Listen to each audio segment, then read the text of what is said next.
Nesse vídeo, nós vamos começar finalmente a juntar as pontas daquela porção de coisas aparentemente desconexas que eu coloquei nos vídeos anteriores, que vão da aritmética à filosofia, da água ao whisky Scott, por aí vai, tá?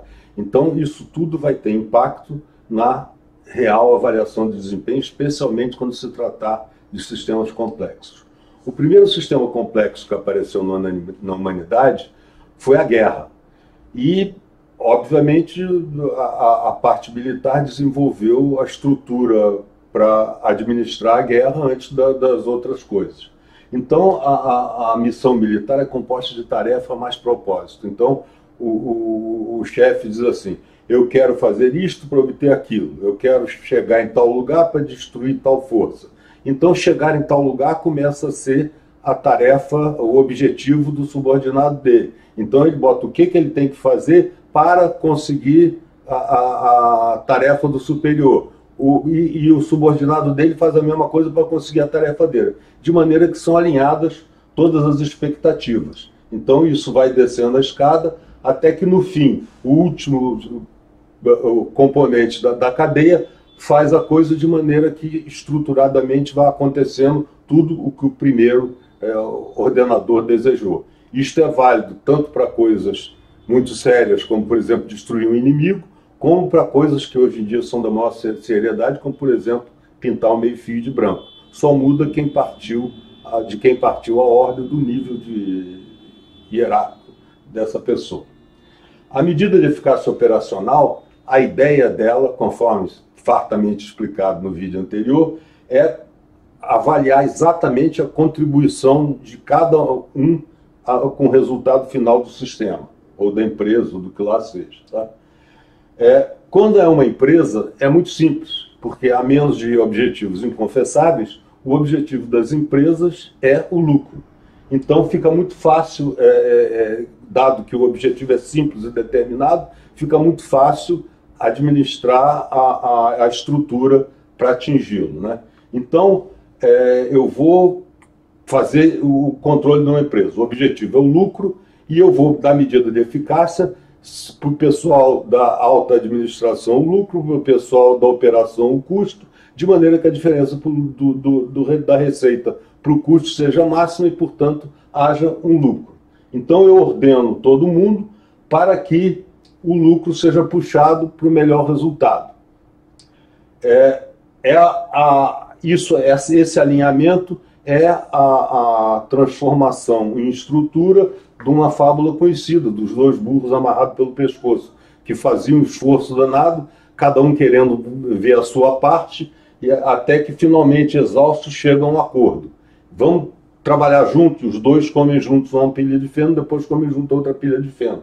Para evitar que essa parte de bater cabeça aconteça nas empresas, a gente estabelece medida de eficácia para todo mundo, de maneira que a empresa comece comendo feno de patota, que nem os burros aí. Mas a medida de eficácia, eu vou dar alguns problemas que tem, eliminatórios, porque não é só a mensurabilidade, a quantificabilidade e a completeza que por si só justificam a medida de eficácia. Eu tenho que ver mais outras coisas.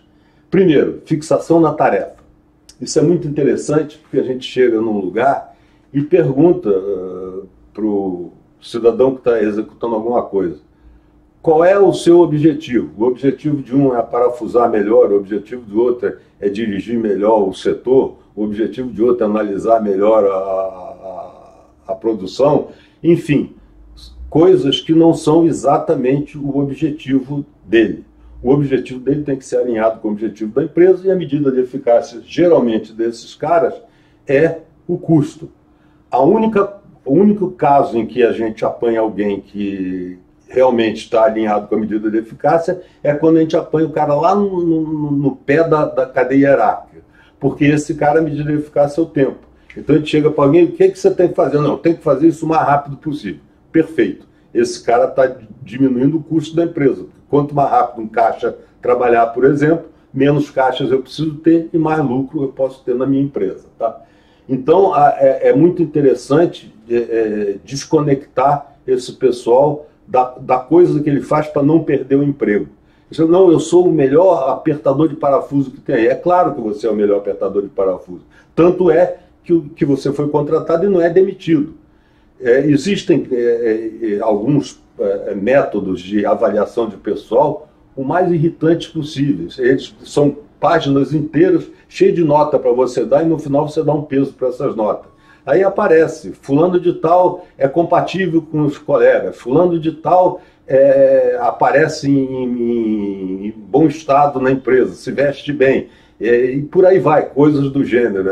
Fulano de tal é culto e tal, mas isso tudo aí é uma maravilha, porque no final o cara faz uma porção de soma e chega a conta o seguinte: esse é o cara, o melhor cara que tem na empresa. Ele é bonito, culto, limpo, compatível com todo mundo, boa gente, todo mundo gosta dele.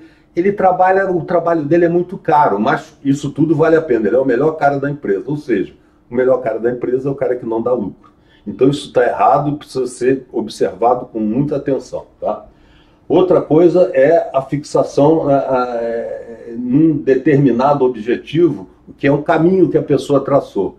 Por exemplo, eu chego num lugar, aperto o botão, o elevador pifou. Aí eu vislumbro um caminho. Eu vou subir a escada o mais rápido possível, fazendo o máximo de esforço. Espera aí, eventualmente eu posso ter um elevador de serviço. Então o caminho que eu escolhi não tem que sair de Antoles atrás dele. Eu tenho que procurar todos os caminhos. E procurar todos os caminhos chama-se aplicar o modelo na medida de eficácia da pessoa. Então tem que ser o caminho que dá o mínimo custo para a empresa. Esse cara aqui está focado. E é interessante, eu dei muita aula de logística para MBA de marketing. O pessoal de marketing é muito focado em determinadas coisas originárias da filosofia de marketing, né? Eu estou aqui na empresa para encantar o cliente. Meu amigo, trabalha na Disney. Quem está aí para encantar o cliente é a Disney, porque ela vende encantamento. Então faz sentido alguma parte dela estar preocupada só com encantamento. Se você não trabalha na Disney, você tem que estar preocupado com o lucro da sua empresa. Se você perder tempo e esforço em encantar um cliente que não dá lucro, vai me desculpar, mas você está dando prejuízo para a empresa, tá? Então, isso é muito importante que a gente observe essas coisas. As regras de negócio vão determinar, seja o custo, seja o lucro, vão determinar a maneira certa de trabalhar na empresa, ou seja, a maneira certa é aquela que dá mais lucro, tá?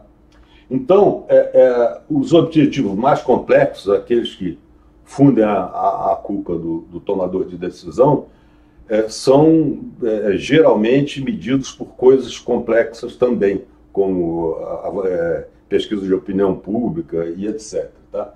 Esse cara, Sócrates, Platão, que foi discípulo dele, e no final Nietzsche. Eu botei esse cara porque ele é o queridinho da mainstream brasileira e é mais famoso no Brasil que qualquer outro lugar. Ele, sifilítico, acabou ficando louco. Mas todos esses filósofos falavam da criatividade como fruto da loucura, tá? Então eles diziam que não entendiam que o cara fora da caixinha, em vez de ser um gênio, ele era fora da caixinha porque era fruto da loucura e não da genialidade dele. Mas ao longo do tempo isso foi passando. Inclusive alguns caras que eram gênios eram mal avaliados o desempenho dele no começo. Thomas Edison foi dispensado da escola, o Einstein era tido como um mau aluno, enfim, vários desses caras muito bons foram mal avaliados por causa de uma medida de eficácia errada, porque a pessoa achava que o sujeito fora da caixinha tem que necessariamente ser louco. Não tem, tá? Mas o meu louco preferido é o Salvador Dalí. Só quem não acha o Salvador Dalí o louco preferido é quem não se emociona vendo os relógios moles, que para mim são a coisa mais impactante que a arte já produziu no mundo. Mas passando a outros caras fora da casinha, vamos falar de um filme, não do Brad Pitt, mas sim do filme que ele fez, o personagem que ele representou, que era o Billy Beane. Billy Beane era um promissor atleta no secundário, que foi observado por um olheiro e oferecido a ele um contrato gigante na Oakland Athletics, mas com a condição: ele teria que abandonar uma bolsa de Stanford que tinha sido dada para ele, o que seria muito importante. Mas o dinheiro do contrato era muito grande e ele abandonou a bolsa e foi ser jogador. Não deu certo como jogador de beisebol. Ele foi meio que escanteado, no final abandonou a carreira. Mas o que ele sabia fazer agora era trabalhar com beisebol, afinal ele não foi para Stanford, né? Então o que ele acabou sendo o gerente geral da Oakland Athletics. E aí ele montou um time, deu sorte, contratou os caras certos, montou um time espetacular. E perdeu nos playoffs. E obviamente o time dele era bom, mas pobre, então os times ricos caíram em cima do time dele. E levaram os melhores jogadores. Aí ele foi tentar recompor o seu time, tentando comprar caras bons e baratos. E aí aconteceu uma coisa interessante. Ele foi no New York Mets, né, encontrar o outro manager e oferecer um jogador que era muito famoso, mas que ele tinha ele na conta de um cara não muito útil para a equipe. E aí ele começou a oferecer o cara até baratinho para outro cara comprar, porque ele precisava desse dinheiro para comprar outros caras que ele considerava promissores. E aí chegou um gordinho, balbuciou qualquer coisa na orelha do gerente do Mets, e o cara disse: não estou interessado nesse cara não. Ele, decepcionado, saiu, mas encontrou esse cidadão que no filme é chamado de Peter Brand, mas que na realidade era uma outra pessoa, o Paul de Podestá, que foi o único cara que não deixou botar o nome nesse filme. Note, esse filme foi feito em 2011 de uma coisa que aconteceu em 2002, quer dizer, os caras até hoje ainda estão vivos. O Paul de Podestá está vivo, trabalha hoje em dia no futebol americano, e o Billy Beane ainda é até hoje gerente geral do Oakland Athletics, tá? Mas o que chamou a atenção foi que esse cara falou alguma coisa. O que você falou pro gerente? Ele disse: não, eu recomendei que esse cara não vai ser muito útil para o time como um todo. Mas como que é isso? Começou a conversar com o cara e descobriu que ele era um cara que tinha vindo de Yale e botava a ciência a favor do esporte. Então ele contratou esse cara para trabalhar com ele no Oakland Athletics. Chegando lá, ele juntava as decisões no Oakland Athletics, eram tomadas em consenso com os olheiros, que eram os caras entendidos em beisebol, né, que a Oakland Athletics tinha. Então, o que ele fez? Ele tinha essa reunião de olheiros, o cara dizia: quem é que nós vamos contratar? Contrata o fulano que lança bem, contrata o fulano que corre muito, contrata o fulano que tem futuro, etc. Aí ele apontava para o estatístico. E aí? Aí ele não era um estatístico, no filme ele era economista. Aí ele dizia: não é nada disso, eu acho que tem que ser fulano, porque o fulano tem essa e essa faz mais ponto que o outro. O que ele disse para o Billy Beane no começo da entrevista deles é que ele não tinha que comprar jogadores, ele tinha que comprar vitórias. Então o objetivo era apanhar o jogador de beisebol que fazia mais pontos. Não interessa se ele tem dor no cotovelo, se ele é velho, se ele é mau jeito, se a torcida não gosta dele, não interessa. Se ele fizer mais pontos, você está comprando vitória. E, efetivamente, quando os olheiros se revoltaram, onde já se viu um cara que não entende de beisebol, entende de estatística, dá mais palpite que a gente que entende. E os caras começaram a sair, no final o chefe dos olheiros ele demitiu para usar só a ciência no caso. Por acaso, o beisebol é um esporte muito simples, porque não tem interação entre o ataque e defesa, ou você está atacando ou está defendendo. Então a interação entre ataque e defesa faz o esporte ficar muito complexo, né? E aí o que aconteceu? Ele apanhou os caras baratos que eram desprezados pelo mercado, mas que eram muito eficazes, e montou um time. No começo ele teve a resistência do técnico. O técnico queria escalar porque queria o cara que ele achava que era melhor. E ele queria que ele escalasse o cara que ele achava que faria mais pontos. E o cara resistiu. Um dia ele não aguentou mais, vendeu todos os caras que o técnico escalava, ele agora só tinha para escalar os caras que ele queria. E aí, uma sucessão de vitórias incrível. Ele bateu recorde de vitória da Liga de Beisebol, 20 vitórias consecutivas, acabou perdendo nos playoffs. Mas ele foi chamado pelo dono do Boston Red Sox, que era o Manchester City, em matéria de finança no beisebol na época, que ofereceu um contrato milionário para ele. E ele dispensou esse contrato, porque ele já tinha uma vez aceitado um contrato milionário quando foi ser atleta e perdeu a bolsa de Stanford.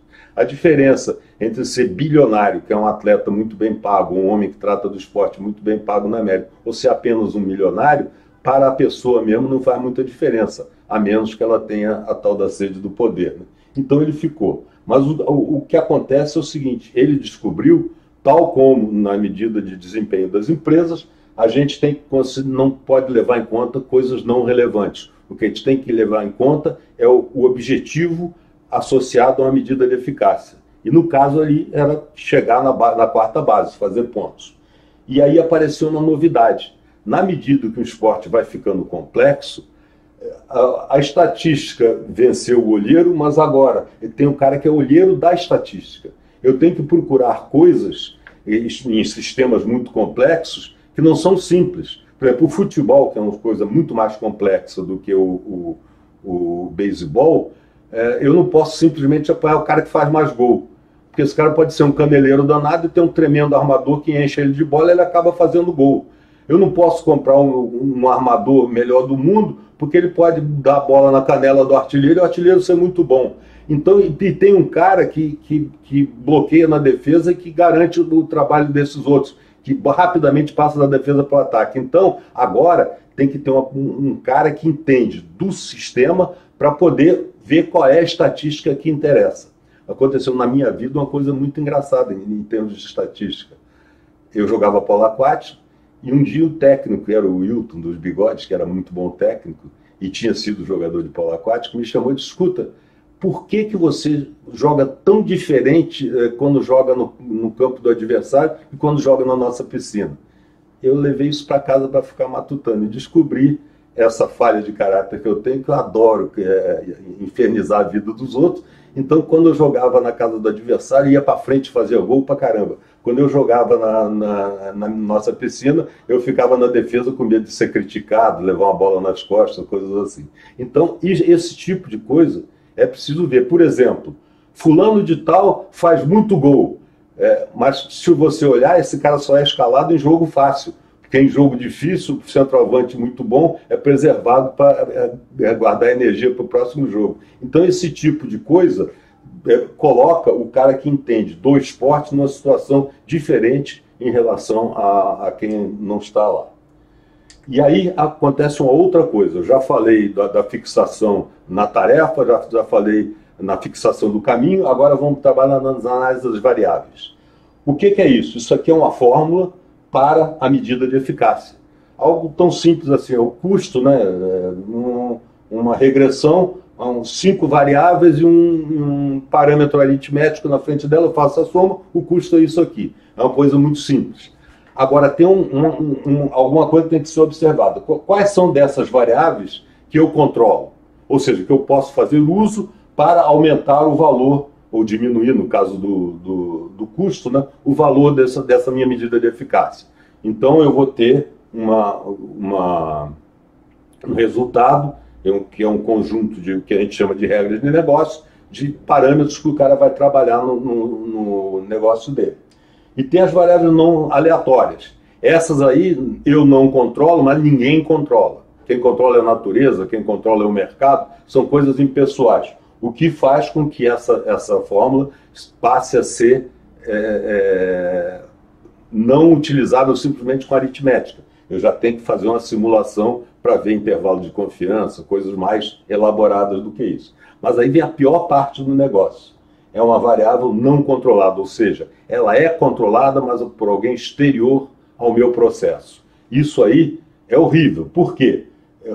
É horrível porque o cara que controla a variável que interessa muito no meu processo tem o direito de bloquear. Eu estou fazendo um castelo de carta desabando, montei aquelas coisas que demora 5 horas para fazer uma opção de tarefa, no meio do caminho quer dizer, eu não quero isso. Por quê? Porque eu controlo essa variável. Então, se eu não controlo a variável que dá a minha medida de eficácia, eu não posso usar essa medida de eficácia. a medida de eficácia tem que ser alguma coisa que eu controle o tempo. Opa, acabei de notar que eu falei tanto na introdução que a parte efetivamente prática do vídeo vai ficar para o próximo. Daqui a pouco eu volto.